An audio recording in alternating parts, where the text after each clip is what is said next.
Hi guys, welcome back dans Crime et Réseau. Aujourd'hui, on va parler d'un streamer qui a tué sa femme pour un don sur Twitch.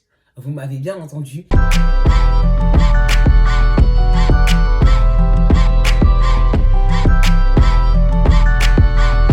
Il a tué sa femme qui était enceinte pour 1000 $. On va remettre les choses dans le contexte. Twitch, c'est une application où on peut faire des lives, une application pour les streamers qui peuvent streamer des jeux vidéo, des séances de sport, des discussions avec des politiciens ou autres. Un peu comme TikTok, comme les lives TikTok, tu peux faire des dons, etc. Ça s'appelle pas des cadeaux là-bas, ça s'appelle des dons. Certains viewers qui sont un petit peu taquins.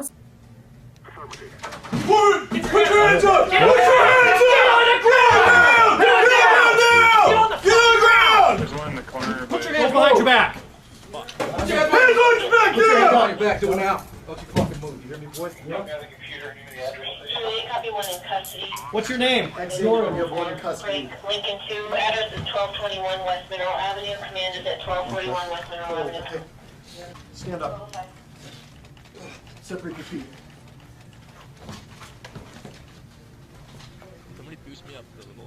It's why when you please, why's yelling? Ils appellent les forces de l'ordre, ils débarquent dans la pièce comme ça, pendant que les personnes sont en train de jouer. Visiblement, ça fait de l'effet aux viewers.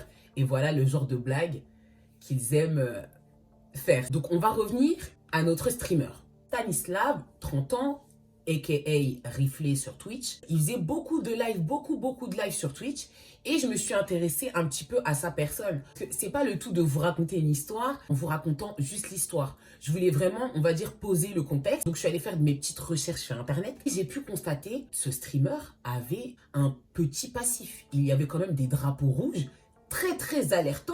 D'ailleurs, je tiens à prévenir, c'est à partir de maintenant que la vidéo va prendre une tournure un petit peu plus sérieuse. Avertissement, il va y avoir des comportements dangereux, l'abus de drogue est dangereux pour la santé et l'abus d'alcool également. Le monde des réseaux sociaux, le monde des lives est un monde très particulier, surtout quand tu peux recevoir des dons et que tu peux recevoir de l'argent. Il faut savoir garder ses limites et il faut savoir garder son intégrité. Sinon, tu peux faire n'importe quoi pour de l'argent. Sur Twitch, d'après ce que j'ai compris, visiblement, c'est pas vraiment comme TikTok où c'est des cadeaux qui valent un prix défini. C'est des donations, des dons. Donc, c'est les personnes qui choisissent le montant qu'ils veulent te donner. Quand ils te disent, oui, par exemple, est-ce que tu montes ta culotte pour 1000 €, c'est à toi de choisir. Est-ce que tu le fais ou non? C'est à toi de savoir quelles sont tes limites ou pas.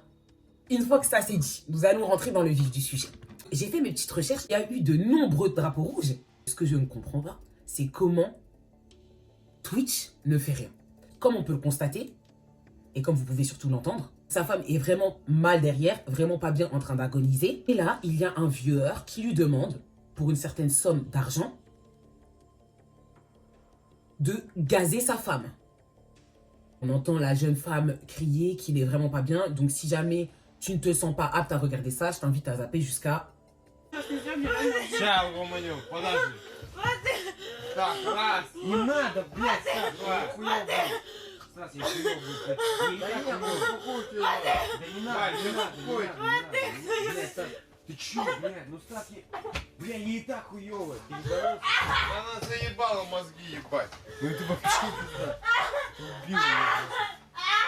Ты её убил. Чё она орёт нахуй? Какая опущенная. Чё она мозги ебать? Это смерть, блядь.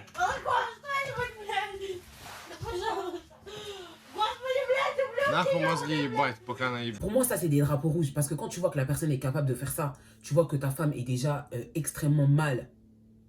Et t'en rajoutes une couche en venant la gazer avec un spray au poivre. Et j'ai continué mes recherches sur cet homme pour essayer de saisir le personnage. Essayer de comprendre le but de ses lives et l'ambiance de ses lives. Ah, les amis, j'ai été assez choqué. Je vous le cache pas. J'étais assez choqué. Après ça, je suis tombée sur un autre live où une fille vient agresser sa copine et elle lui jette de la nourriture dessus. C'est quand même une agression. Notre cher Stanislav se lève et attaque violemment la fille qui a fait ça.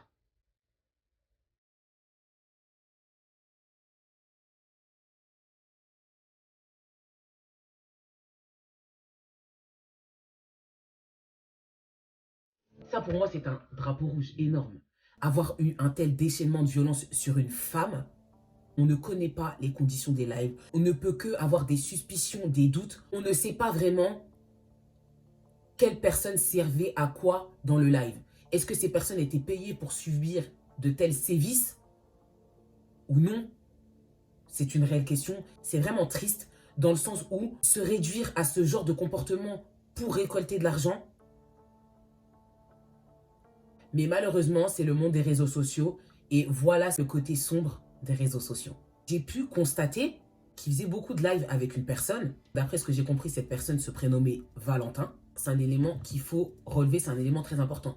Valentin était en situation de précarité. Il a accepté de venir chez plusieurs streamers et bien évidemment, tout ça, ce n'est que des suppositions et ce ne sont que des dires sur Internet. Mais à ce qui paraît, il serait très actif dans la communauté des soumis streamers. Donc, je vais m'expliquer. En fonction des différents sites, etc., il y aurait une communauté de streamers. On va dire que ce serait fait un petit groupe de domination sur Twitch et sur d'autres réseaux.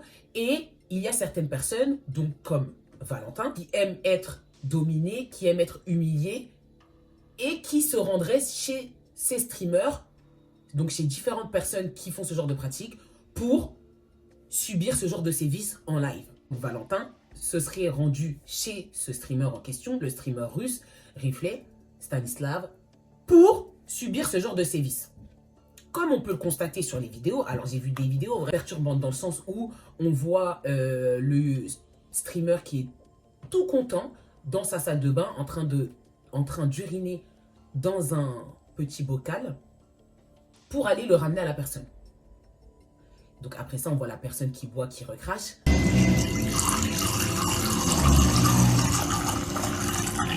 Так, а то слишком полный будет. Ой, ой, ой, ой, в трусы обоссался.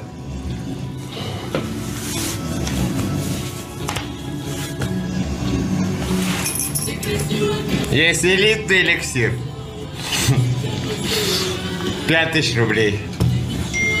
5000 рублей. Наваливали нахуй, мне похуй. 5000 рублей наваливай.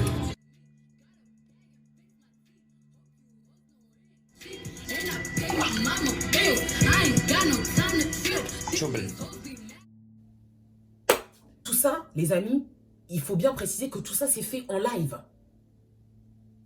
Pour en arriver à faire des actes comme ça, tout ça pour de l'argent, c'est d'une tristesse infinie. Pour ma part, je préfère aller travailler et ça s'arrête là.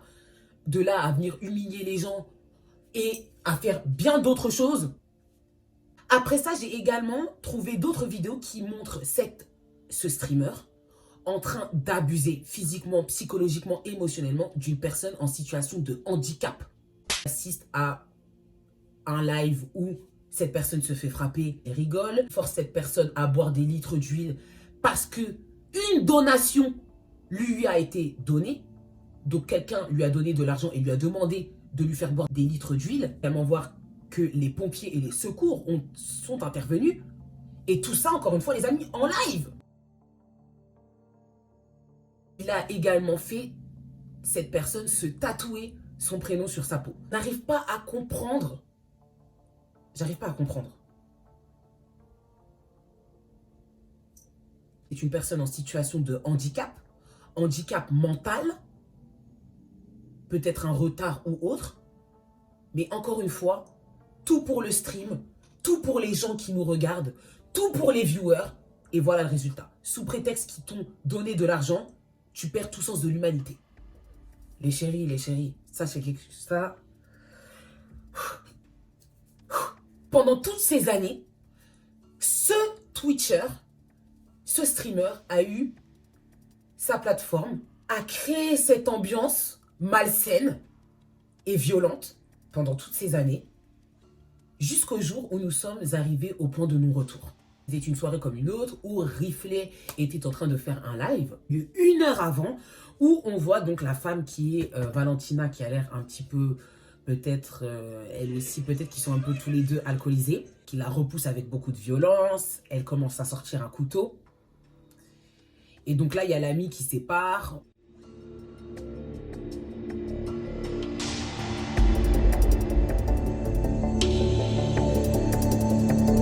Après, on voit pas trop ce qui se passe, on la voit plus derrière, mais on voit qu'il y a une ring light qui tombe.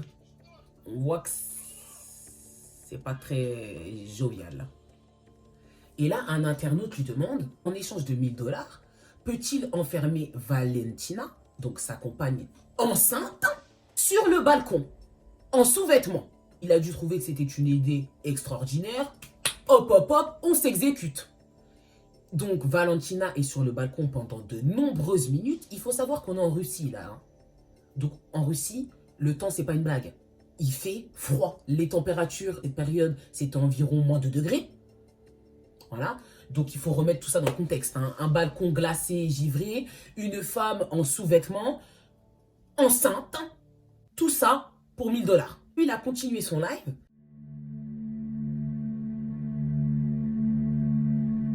Et après plusieurs minutes, il s'est dit qu'il était peut-être temps d'aller chercher sa compagne sur le balcon.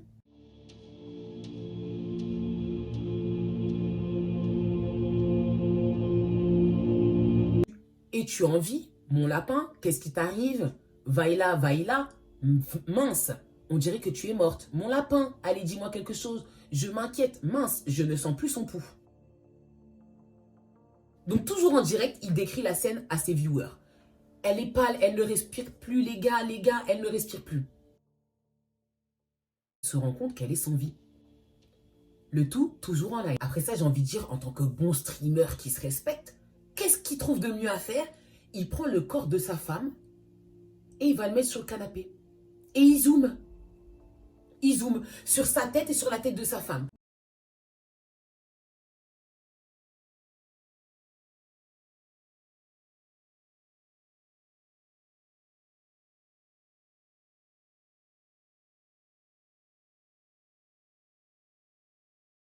Et pleurer, tout ça, avec sa femme derrière décédée sur le canapé.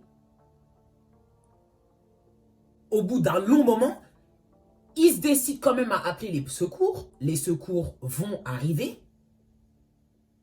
Mais est-ce qu'il a coupé le live en tant que bon streamer qui se respecte? Non.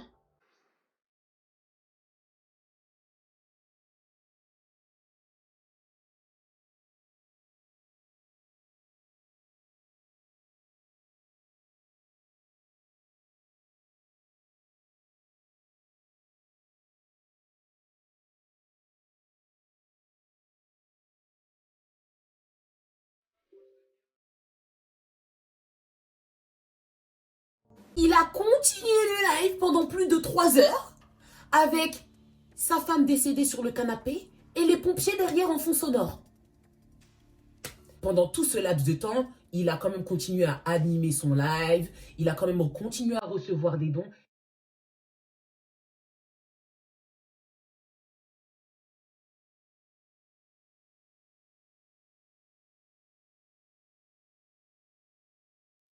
Le tout avec sa femme décédée sur le canapé à l'arrière. En arrière-plan. Cette personne a attendu l'arrivée des forces de l'ordre pour couper son live. Да, здравствуйте. Да, очень странно. О чем сожалеть, ничего не делал на самом деле. Sinon, du début jusqu'à la fin des événements, tout ça a été diffusé sur Twitch. Une question m'interroge, où sont les modérateurs? Il a été condamné, une autopsie qui a été faite et qui indiquerait qu'elle serait morte de ses blessures à la tête, une commotion cérébrale et qu'elle aurait reçu des coups avant. Il a bien confirmé lui-même c'était dans ses habitudes de la frapper, et dans leurs habitudes d'en venir aux mains. Il risquait 15 ans de prison, mais il a finalement été condamné à 6 ans. 6 ans d'emprisonnement, je trouve que c'est une peine plutôt légère pour l'acte qui a été commis, d'autant plus qu'il y a tellement de circonstances aggravantes. Les violences étaient visiblement habituelles. En plus, ça a été fait sur Internet, en live, devant des spectateurs. Et ça fait quand même beaucoup de circonstances aggravantes. Mais la justice a rendu son verdict. 6 ans de prison. Voici sa condamnation. Cette histoire me laisse vraiment perplexe et amène vraiment à réfléchir sur qu'est-ce que tu es prêt à faire pour avoir de l'argent. C'est un peu le même questionnement que quand tu regardes Squid Game. Tu te dis, mais est-ce que toi tu ferais ça pour avoir cette somme?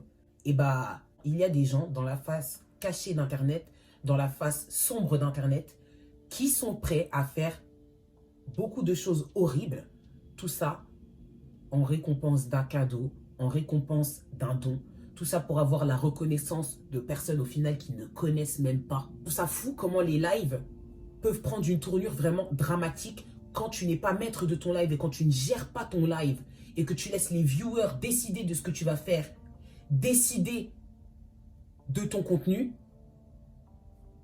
ça peut emmener à des événements tragiques et dramatiques. Parce qu'on ne sait pas, les personnes qui nous regardent savent qui elles regardent, mais nous, on ne sait pas par qui nous sommes regardés. Et il y a des prédateurs et des psychopathes dans le monde entier qui n'attendent que ce genre d'événement pour pouvoir se réjouir. Questionnement final, ça me fait penser, mais la personne qui a fait ce don n'a pas été mise en cause. Certes, il l'a fait de son plein gré, mais si quelqu'un ne lui aurait pas donné l'idée, peut-être qu'il ne l'aurait pas fait. Après ça, ça ne reste que des suppositions. Et vous savez très bien, avec Desi, on refait le monde.